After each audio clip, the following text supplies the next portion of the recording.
These are some of my favorite creatures with First Strike in Magic the Gathering, Part 1. Now, to start this list, I feel like I need to pay respect to the original Big Three, and I'm sure that there was 4 or 5 because of the colors, but I'm not quite sure if the other ones were there. So I'm only aware of the Black Knight, White Knight, and Blood Knight. I'm sure that Green and Blue got one, but I am unaware of that. This was before my pre-start time, but this list is about First Strikers, and I feel like they need to be on here.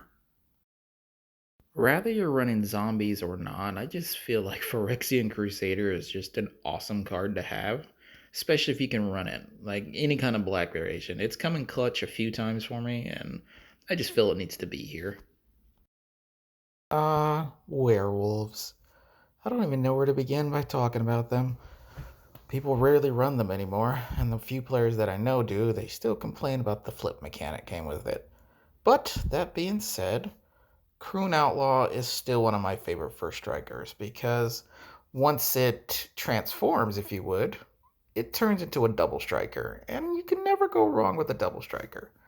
I hope that Wizards one day, gives us that crossover of the Underworld series, but until that day, here we are. That is one dangerous weasel.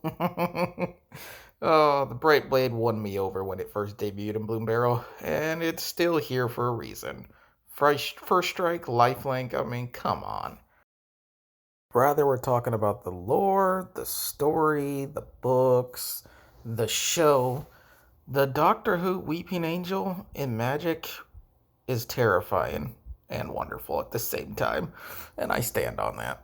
Well, this concludes today's list, but I'm curious to know what your first strikers are. Feel free to let me know, because if you were to ask me,